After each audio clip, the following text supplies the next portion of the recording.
잠언 제14장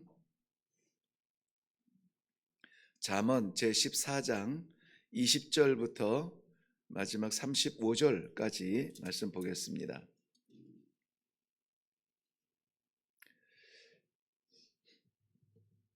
20절부터 35절 우리 같이 읽겠습니다. 시작. 가난한 자는 이웃에게도 미움을 받게 되나 부요한 자는 친구가 많으니라. 이웃을 업신 여기는 자는 죄를 범하는 자요, 빈곤한 자를 불쌍히 여기는 자는 복이 있는 자니라. 악을 도모하는 자는 잘못 가는 것이 아니냐. 선을 도모하는 자에게는 인자와 진리가 있으리라. 모든 수고에는 이익이 있어도 입술의 말은 궁핍을 이룰 뿐이니라. 지혜로운 자의 재물은 그의 면류관이요 미련한 자의 소유는 다만 미련한 것이니라. 진실한 증인은 사람의 생명을 구원하여도 거짓말을 뱉는 사람은 속이느니라. 여호와를 경외하는 자에게는 견고한 의뢰가 있나니 그 자녀들에게 피난처가 있으리라. 여호와를 경외하는 것은 생명의 셈이니 사망의 그물에서 벗어나게 하느니라. 백성이 많은 것은 왕의 영광이요 백성이 적은 것은 주권자의 패망이니라. 노하기를 더디하는 자는 크게 명철하여도 마음이 조급한 자는 어리석음을 나타내느니라. 평온한 마음은 육신의 생명이나 시기는 뼈를 썩게 하느니라.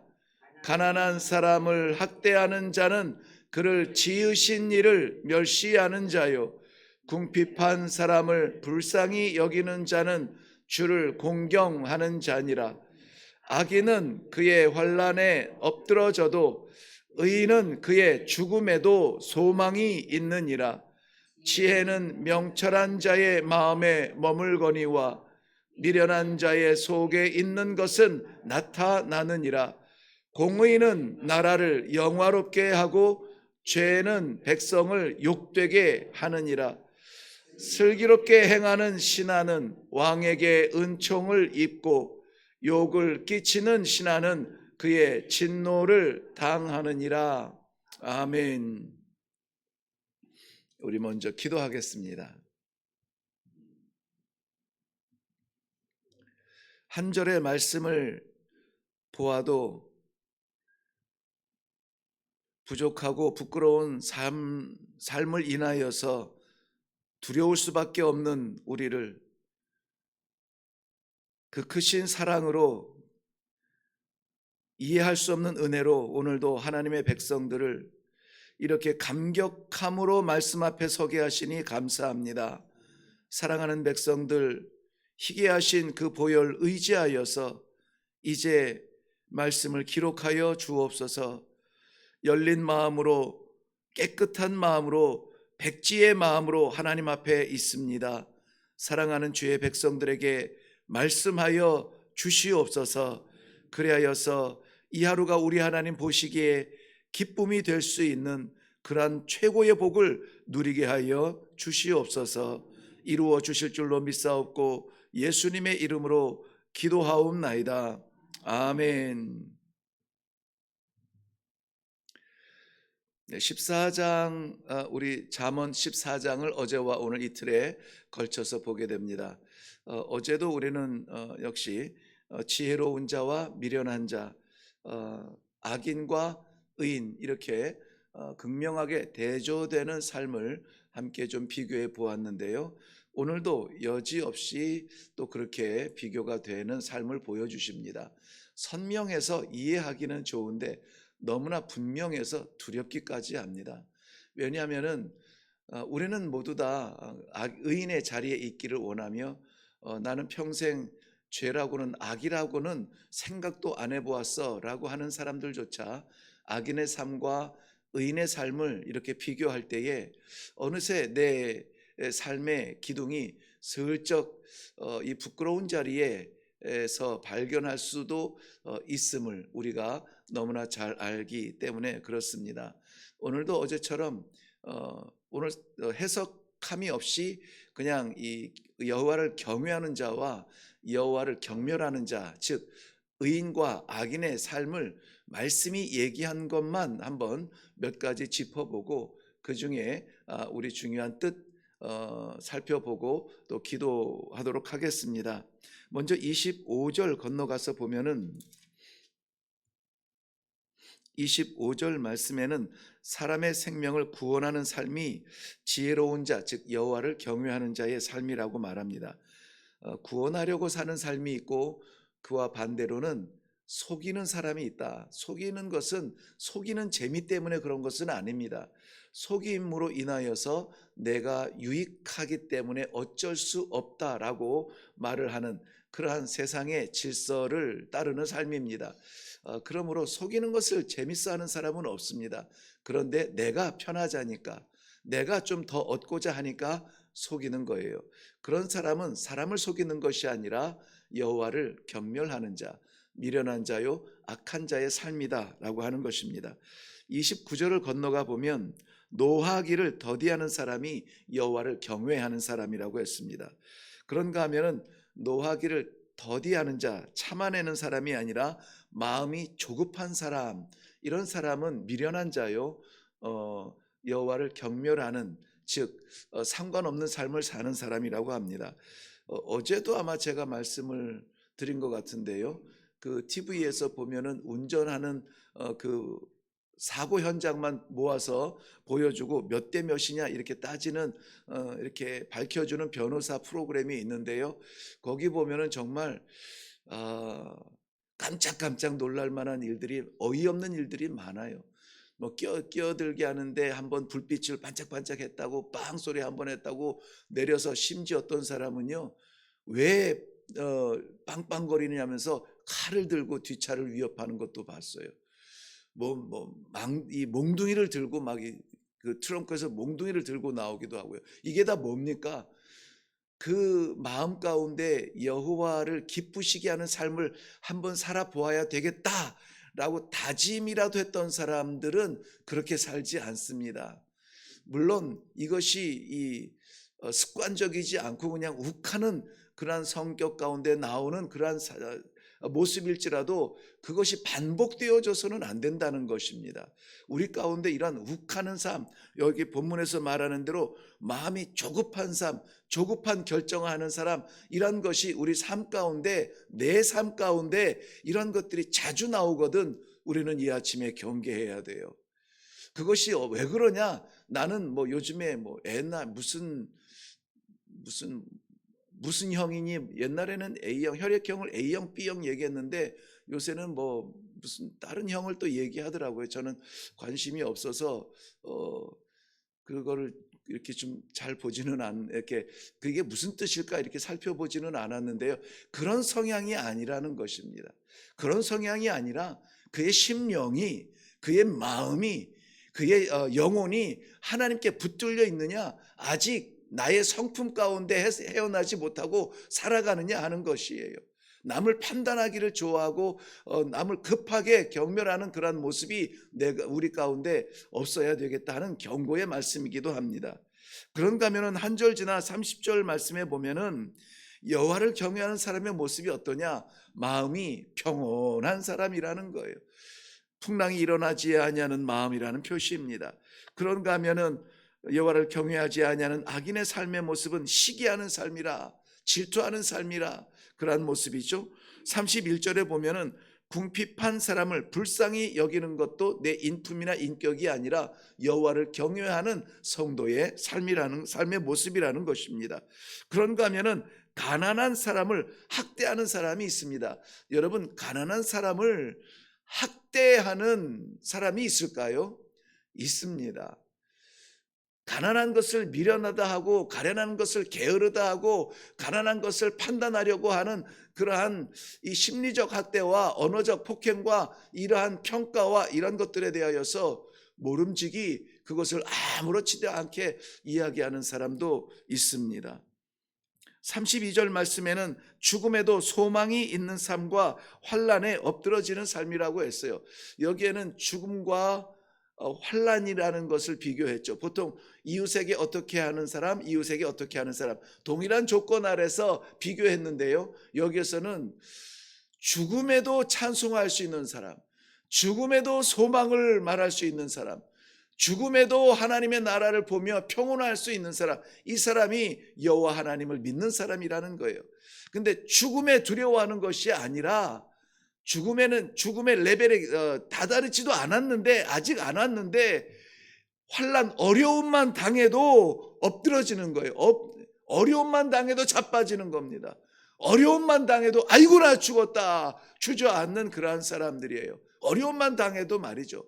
죽음에 다다라서도 찬송할 수 있는 사람이 있는데, 어려움만 만나면은 뭐 잔바람에 갈대 휘날리듯이 이리 비틀 저리 비틀 하는 모습이 있다는 것입니다. 어떤 사람이요? 여호와께서 내 중심에 계셔서 여호와를 경외하는 그러한 삶을 살지 못하는 사람이라는 거예요.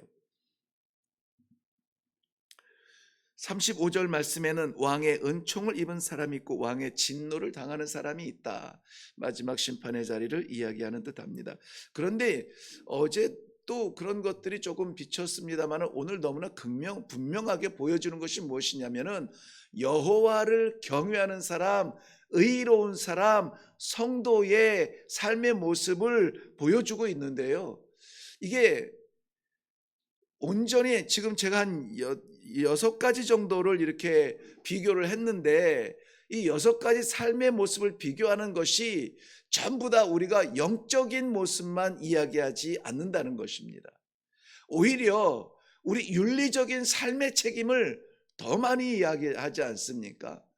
우리가 성도요, 하나님을 상대하는 사람인데 이 사람들 속에 살아가는 윤리적 책임에 대하여서 더 많이 이야기하고 있어요. 하나님께 어떻게 해라, 하나님께 어떻게 해라, 하나님께가 아니라 불쌍한 사람, 내 이웃, 가난한 사람, 그리고 우리 삶 가운데 만나는 어려움 가운데서 어떻게 할 것이냐, 이렇게 말함으로 저는 오늘 수요일 날 이제 새가족 모임 가운데서 나누고 싶은 그 제일 중요한 주제가 뭐냐면 신앙생활, 어떻게 하면 신앙생활을 잘할까요? 이거예요.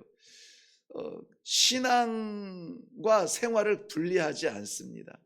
그래서 우리는 신앙생활을 이야기해요. 그래서 신앙이 좋다, 신앙이 좋다. 신앙은 당연히 좋은 거예요. 하나님을 바라는 그 믿음의 마음은 당연히 좋아요. 근데 문제는 뭐냐면 그것이 생활이 되지 않을 때가 문제가 되는 거예요. 그러므로 오늘 그 신앙이 생활이 되지 않을 때의 위험을 좀 살펴보려고 합니다. 여러분, 우리가 믿음 생활 오래 했다, 하나님 믿은 지가 오래됐다, 이 믿은 지가 오래되는 것과 믿음 생활을 오래 한 것은 달라요. 반드시 우리는 하나님을 향한 경외의 마음, 그 신앙, 믿음이 어떻게 해요? 생활 가운데 나타나야 그것이 진정 가치 있는 것이라는 것입니다. 어떤 가치냐? 하나님께서 나를 계획하신 가치예요. 하나님께서 나를 어떻게 디자인하셨는지 그 디자인한 대로 모양이 나타날 때에 비로소 가치가 높지 않아요? 아무리 이 부족한 것일지라도 계획한 대로, 흙이라도 내가 조각한 대로 잘 나오면은 참 멋있는 작품이 되는데요. 좋은 그런 재료를 가지고 작품을 해도 뜻대로 나오지 않으면 어떻게 합니까?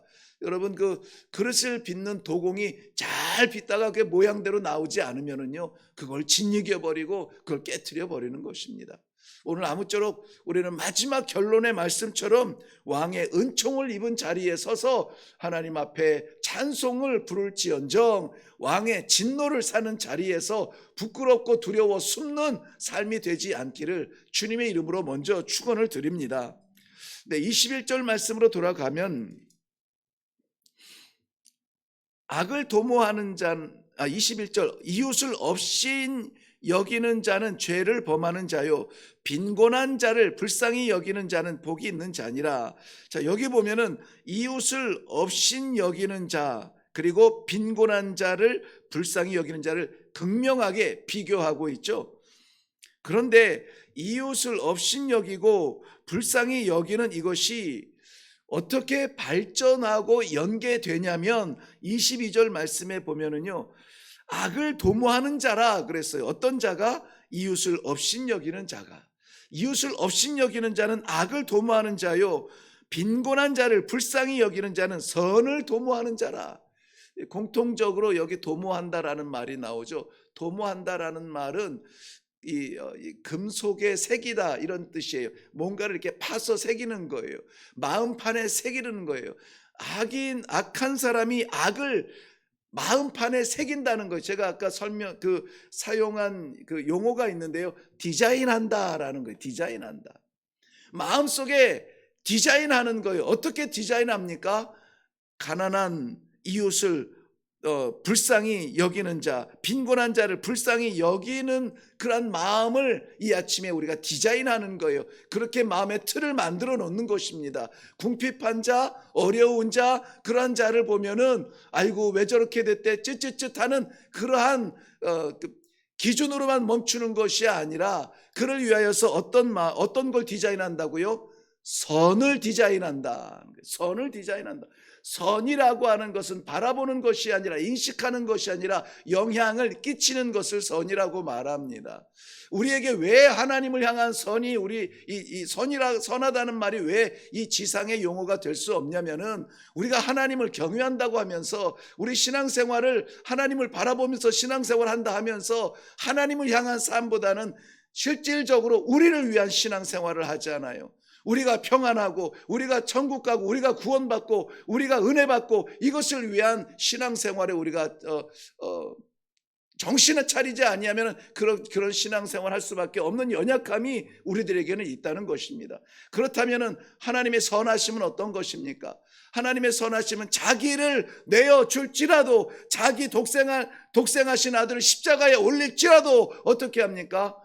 우리를 구원하시기 위하여서, 우리에게 생명의 영향력을 끼치기 위하여서 십자가에 모든 물과 피를 다 쏟으시는 그런 영향력을 끼치는 분이 누구냐? 하나님이라는 거예요. 그래서 하나님은 무한하신 그 베푸시는 사랑으로 선하신 그 아버지라 하고, 우리에게는 그저 우리는 연약함이 있습니다. 자꾸 우리 중심이 되고 내가 왕이 되고 나를 채워야 마음이 시원하고 그게 은혜인 줄 알아요. 많이 받는 것은 자랑하는데 많이 준 것에 대하여서는 말할 게 없어요. 선한 것을 디자인하시기를 바랍니다. 오늘 우리들에게 허락하신 이 24시간의 시간을 어떻게 살 것인가? 하나님 만나게 하시고 품게 하시고 기도하게 하시고 아버지의 선함을 흉내라도 낼 수 있도록 내 마음에 새겨 주시옵소서. 오늘은 이것은 그저 상상의 신앙은 이런 거야가 아니라 삶 가운데 나타나야 하는 윤리적 책임이라고요. 우리에게 허락하여 주신 수입이 있거든 수입의 얼마를 불쌍한 사람들을 위해서 구별을 하든지, 우리에게 건강하고 기회가 있거든 섬기는 일에 구별하여서 쓰임받든지, 어떻게 해서든지 하나님 앞에 드리듯이, 경외하는 마음으로 드리듯이 우리 윤리적 책임을 다하는 그러한 복된 하루가 되기를 바랍니다. 악을 도모하는 사람은 잘못 가는 거래요. 오늘 성경에서 이야기하는 것입니다. 잘못 가는다라고 하는 것은 벗어났다는 이야기예요. 원래 길이 없어서 없는 것이 아니라 분명히 가야 될 길이 있는데 거기에서 떠났다, 벗어났다, 이 말을 잘못 가고 있다 이렇게 이야기하는 것입니다. 시편 58편 3절 말씀에는 악인은 모태에서부터 멀어졌다 이렇게 말하거든요. 모태라고 하는 것은 뭡니까? 우리 원에서 태어난 사람 없죠. 우리를 태어나게 하신 것은 하나님이십니다. 오늘 24시간을 우리가 갖는 게 아니라 하나님께서 어떻게 해요? 선물처럼 주셨다고요. 그래서 오늘 우리가 살아가는 이 날을 프레젠트라고 하잖아요. 선물처럼 주신 이 하루를 누가 디자인합니까? 하나님께서 디자인하셨잖아요. 그 디자인에 맞도록 우리가 살아드려야 되는데 거기서 벗어난다는 거예요. 벗어난다. 왜 벗어납니까? 내가 중심이 되면 나의 원하는 것을 하자고 가야 될 길을 못 갑니다. 나 재밌는 것 하자고 해야 될 일을 못하는 것입니다. 이 아침에 어쨌든지 간에 벗어나는 그러한 디자인이 아니라 하나님께서 맞춰놓은 그 디자인에 딱 맞도록 우리가 동일한 디자인을 할 수 있도록 기도할 수 있기를 바랍니다.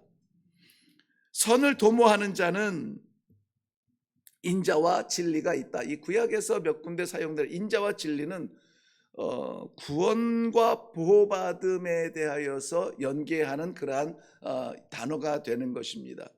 하나님의 인자와 진리가 우리에게 어떤 영향력을 끼칩니까? 우리를 구원하고 우리를 보호하시는 하나님의 사랑의 그런 보호막이 되는 것입니다. 그것을 우리는 기대하죠. 하나님 도와주옵소서. 하나님의 사랑과 진리가 나를 인도하여 주옵소서. 방법은 딱 하나 있네요. 선을 도모하라. 그리하면 인자와 진리가 우리를 보호하시리라 하는 것입니다. 그 다음에 우리가 26절부터 보면은 26, 27절에 동일한 이야기가 나오는데요. 여호와를 경외하는 자, 여호와를 경외하는 것 이렇게 나오죠. 여호와를 경외하는 자에게는 견고한 의뢰가 있고 두 가지 결론이 나옵니다. 하나는 견고한 의뢰가 있고 또 두 번째는 뭐냐면 그 자녀에게 피난처가 있으리라. 여호와를 경외하는 것에 대해서 주장하지 아니하고 오히려 여호와를 경외하는 자에 대한 보상 이야기를 하고 있습니다. 우리 하나님은 공짜 없으시다고 저는 어렸을 때 그런 말을 많이 들었어요. 우리 하나님 외상 없고 공짜 없다. 우리 하나님은 흐르는 땀에 반드시 열매를 주신다. 뭐 아무튼 이런 기도하는 자에게 응답하신다. 순종하는 자에게 길을 열어주신다. 이런 것을 어려서부터 이 부흥회할 때마다 아주 강조하는 것이 그것이었어요. 그러므로 오늘 여러분 우리가 쏟아내고 우리가 희생하고 우리가 선을 흉내라도 낸다면은 디자인한 대로 한번 살아보겠다고 작정한다면 한다면 어떻게 됩니까? 결과가 있다는 거예요. 보상이 있다는 것입니다. 어떤 보상입니까? 견고한 의뢰가 있다. 의지할 수 있는 것. 내가 어려움을 내가 만났을 때에 의지할 수 있는데 그것이 어떤 의지할 것이라고요? 견고하다. 흔들리지 아니하는 의지할 수 있는 것이 있다는 것이에요. 우리가 실제적인 삶 가운데에 물질적이며 관계적이며 육체적이며 이런 어려움이 올 때마다 뭔가를 우리는 의지하지 않으면 살 수가 없어요. 의지해야 되는데 무엇을 의지하느냐 이거예요. 무엇을 의지하느냐.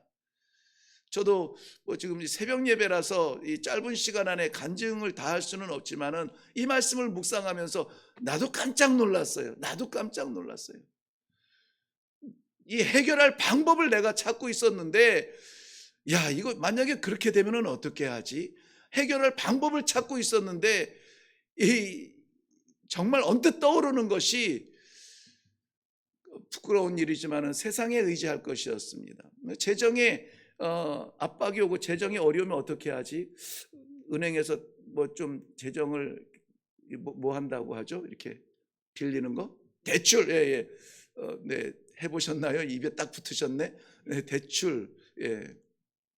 그 생각이 언뜻 나는데 이 말씀을 묵상하는데 얼마나 부끄러웠는지 몰라요. 흔들리지 아니하는 의뢰가 우리에게 있을 줄로 믿습니다. 뿐만이 아니라 우리가 그토록 염려하는 우리들의 자녀를 하나님께서 자녀에게 피난처가 되어주신다는 겁니다.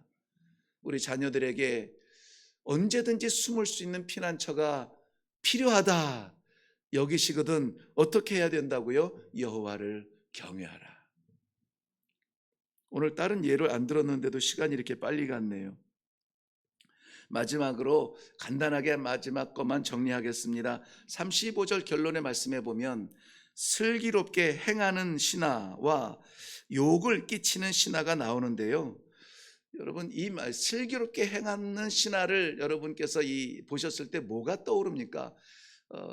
슬기롭다는 게 뭘까? 이것이 떠오를 수가 있는데요. 저는 눈이 번쩍 뜨이는 것이 무엇이었냐면은 슬기롭게 행하는 신하였어요. 행하는 신하. 슬기로움을 아는 것, 이 지혜가 있는 것은 굉장히 중요합니다. 행하지 않으면 아무것도 아닌 것이죠. 근데 우리 안에 하나님의 사랑이 있어도 너무나 귀한 것입니다. 그런데 그것을 행하지 않으면 아무것도 아닌 것이죠. 그래서 오늘은 아무쪼록 이 아침에 하나님께서 우리에게 윤리적 책임을 향한 어떤 사명을 주시고, 정말 그렇게 살아야 되는가, 그 일을 내가 해야 되는가, 그 사람을 만나야 되는가 하는 우리에게 허락하시는 그러한 이 선한 윤리적 책임의 이 테두리가 보여질 거예요. 그것을 향하여서 어떻게 해야 된다고요? 행해야 된다. 기도하겠습니다.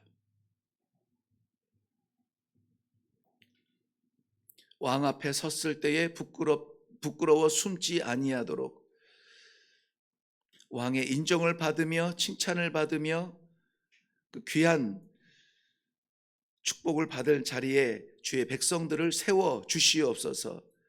그것을 위하여 오늘도 허락하신 시간과 환경과 공간 속에서 하나님을 경외하는 자로 성도로서 윤리적 책임을 다하게 하여 주시옵시고, 긍휼한 마음으로 아버지의 마음으로 섬기며 사랑하며 베풀 수 있도록 우리의 양심이 디자인 되도록 축복하여 주시옵소서.